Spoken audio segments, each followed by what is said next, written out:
The date is October 10th, 2011. The time is 6:33 p.m.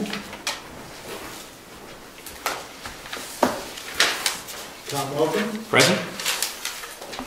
Steve Chelsky. Present. Ed Mason. Gary Ciccarone. Rick Charette. Jim Freeman. Here. Preston Camp.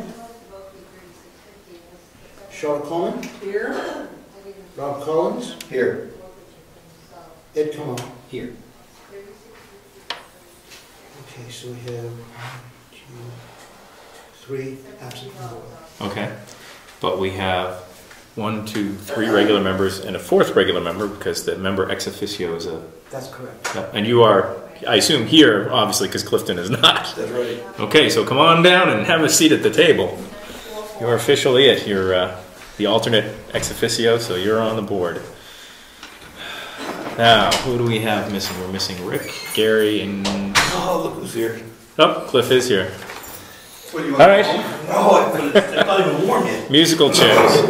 All right. No, go ahead. You got And a it. glorious No, tenure that's it. it was. Yeah, he's barely sat down. So we're missing Gary. So who did we have on last time? I was on last time, I know, and Rob was. Okay. So Ed, you were not on last time, right? No, you were for like 5 minutes. But you're on tonight. You're going to get 3 anyways. Yeah, we're gonna need all 3 of you anyway. So why don't you be Gary tonight? And Rob, why don't you be Rick? And Charlotte, who's the 3rd one? It's I'll be me. you'll still be Charlotte, yes.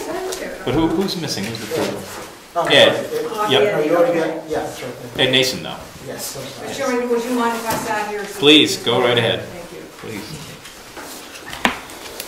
Clifton, you can sit back there. What's that? You can sit back there. He likes to be next to the wall. What's Has, He likes to be next to the RSAs and the wall. That's right. I need to be able to have quick reference. Remind you, all those books in my presentation. Okay, great.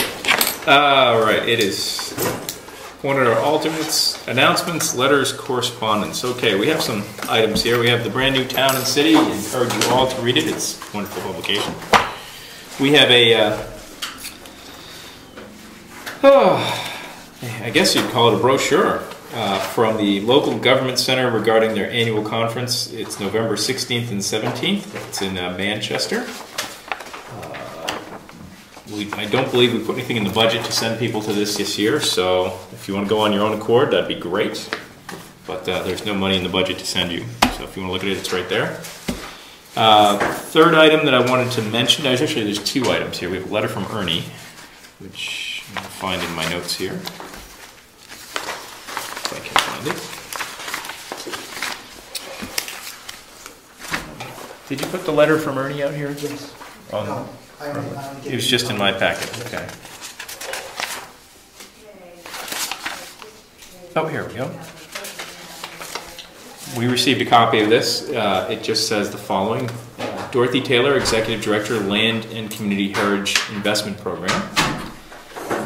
Dated September 13th, dear Ms. Taylor, I'm writing to voice Brookfield's support of the Moose Mountain Regional Greenways grant application for LCHIP. The goal of putting a conservation easement on 545 acres of open lands fits well with Brookfield's desire to maintain its reputation as a desirable place to live. We're especially pleased that this land abuts 2 large parcels already concerned in enhancing the recreational value of this conservation easement.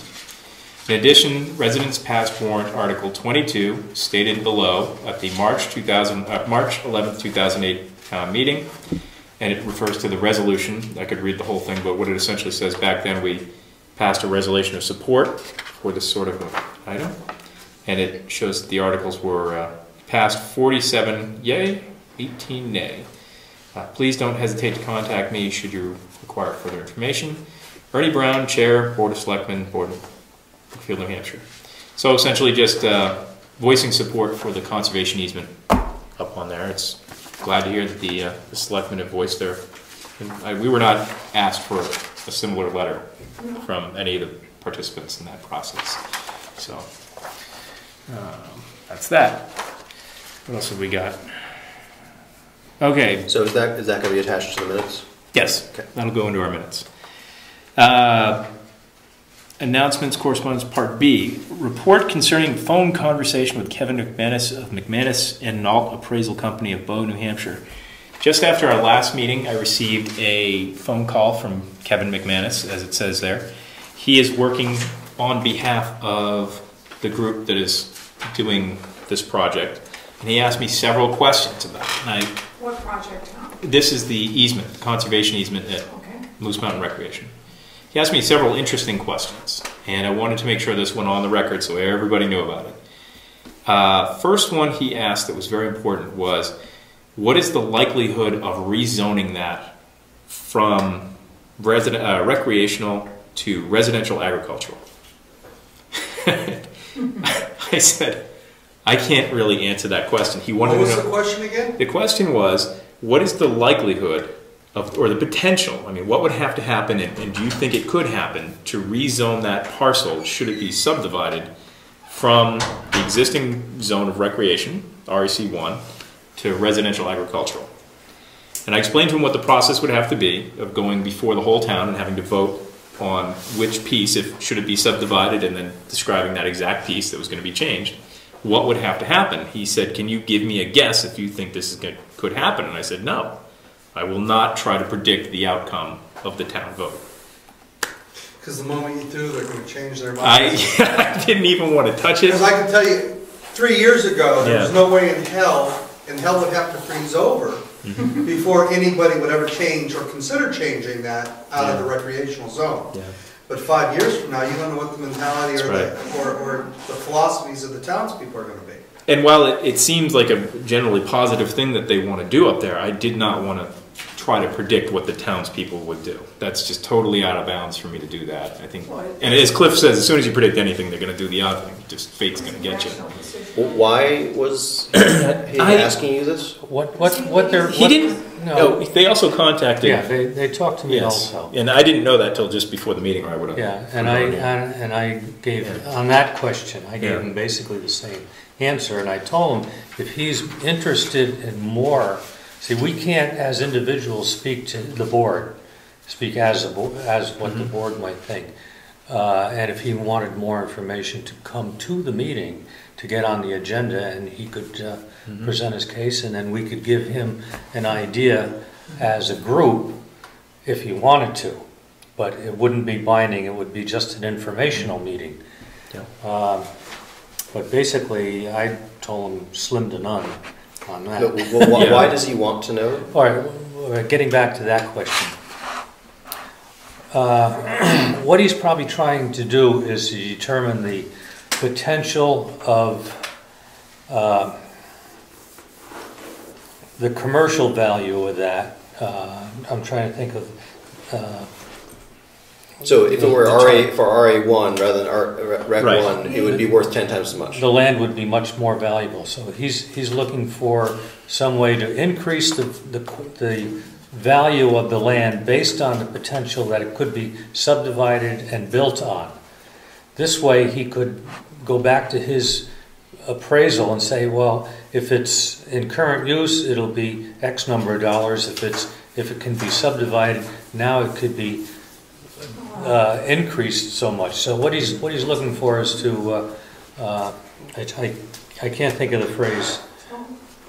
They're trying to put a dollar value on this. They're looking for comparables. Yes. Right. And to be able to But you can't loan on that. Right, and it's all speculation, basically.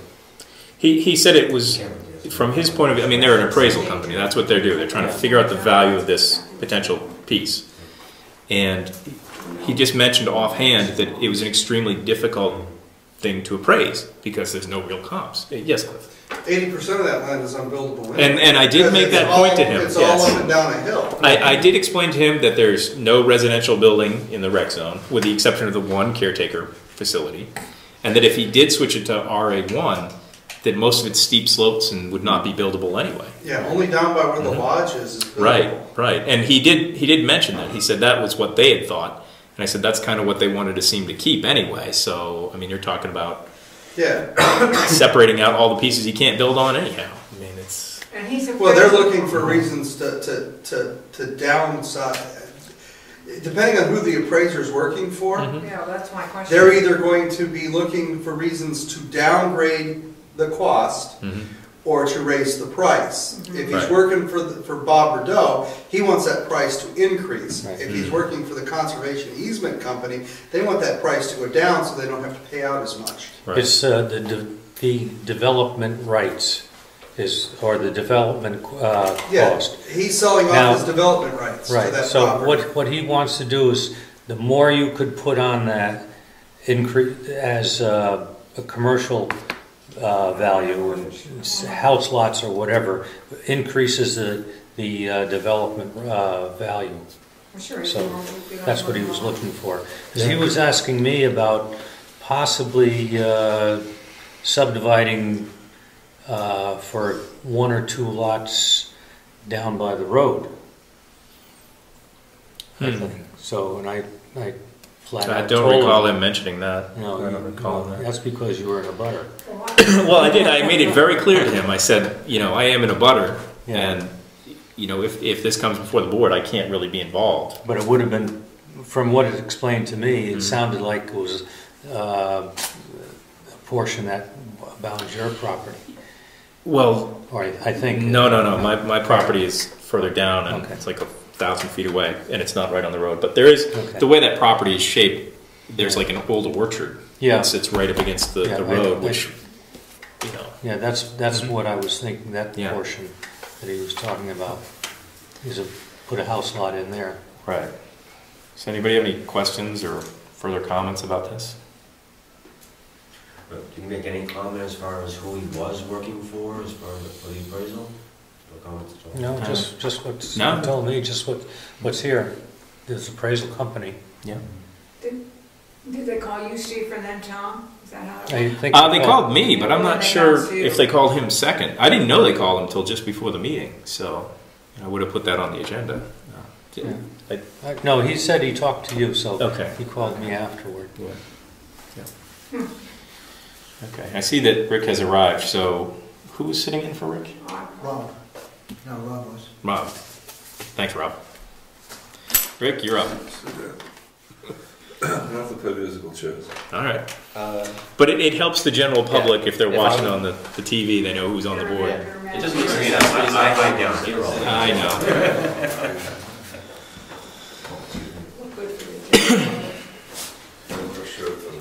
Okay, so hearing no more questions about 3B, we'll move on to number 4, public comments. Are there any public comments tonight?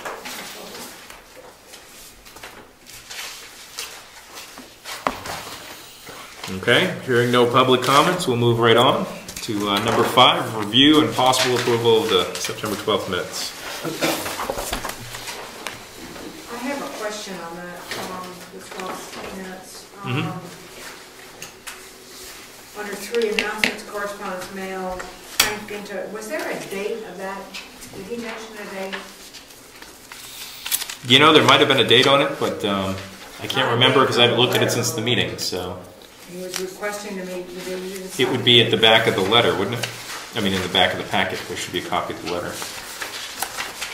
This is not earth-shaking. I just thought it was strange. Oh, did we include that letter in here? No, I didn't. No, I okay. usually don't include Okay, them. so I withdraw them. Okay, I do have a copy of that on file, though. No, yep. I was just curious.